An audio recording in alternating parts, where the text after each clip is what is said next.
to the inner rooms. Back to Booker, he sees Niall training outside and asks for a spar. Twa notices their skills are very similar and asks to join them too. A fight begins among the three of them, which proves they all have amazing combat skills even when going against multiple enemies. Eventually Niall ends up cutting Booker's arm and she apologizes, but nobody thinks it's a big deal. In private, Booker shows Twa that his wound isn't healing, so the theory is right and he isn't immortal anymore. Booker asks Twa to keep the secret from Andy. Afterward James calls for a meeting because he's received security footage from the nuclear plant.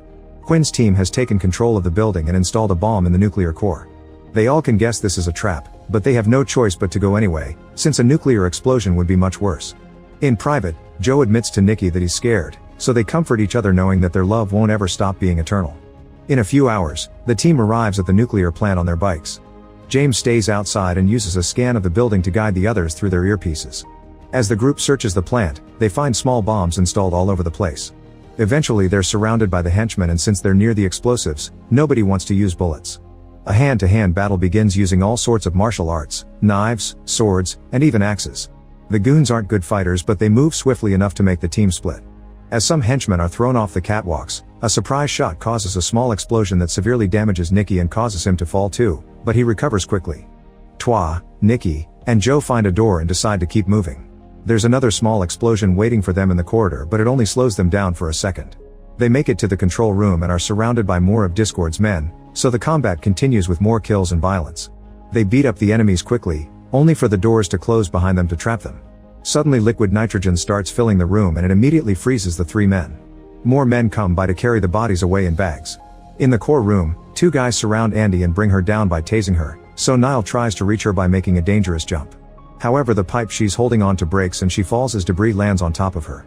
A furious Andy quickly overpowers the henchman who captured her, but when she looks down, she can't see Niall. Outside, James sees some men nearby and comes out with his gun.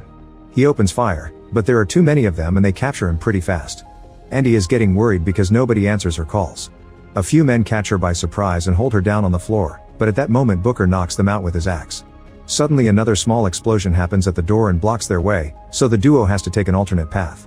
While Andy realizes that Discord is controlling the doors and breaks the security cameras, Booker notices her wounds are healing and informs her that he's given her his immortality. In the next corridor, they bring down more goons and Andy gets a wound on her arm.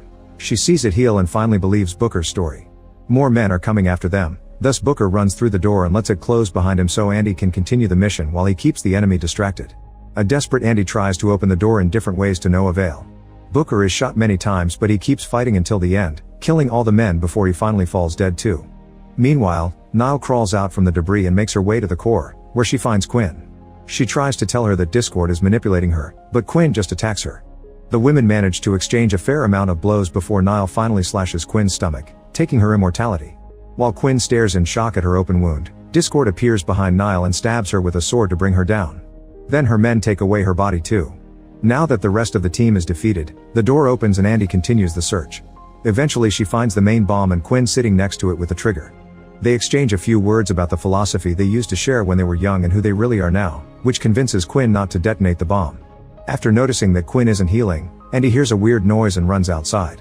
It turns out Discord is taking all the bodies away in two helicopters. Andy runs to make a big jump and breaks the helicopter's window with the axe to hang on. The chopper flies in circles to try to shake her off but Andy keeps climbing until she reaches the pilots. In the struggle, the helicopter's rotor blades keep hitting the wall. Unfortunately a pilot has a gun and shoots until Andy falls back on the facility. Since it takes her a few minutes to heal, one of the helicopters gets to escape. The other flies back so Discord can gesture at Andy, asking her to join her. Andy jumps again but instead of staying in the chopper, she pushes Discord and they fall on the ground. Discord tells the helicopter to stay back and proceeds to fight Andy. Both women are very skillful with swords and keep landing several blows on each other. It isn't until they're locked on a hold that Andy notices Discord's wounds aren't healing. It turns out she's lost her immortality and her plan has always been to capture the team so she can make Niall pass their immortality to her. The women keep fighting and this time Discord overpowers Andy, stabbing her right through her torso to make her collapse. While Discord leaves in the helicopter, Andy swears she'll rescue her friends. Sometime later Andy searches Twa's library but she finds nothing useful. She also nurses Quinn back to health and they seem to forgive each other. They suit up and agree to work together to defeat Discord. Make sure to subscribe and turn on notifications so you can watch more videos like this. Thanks for watching.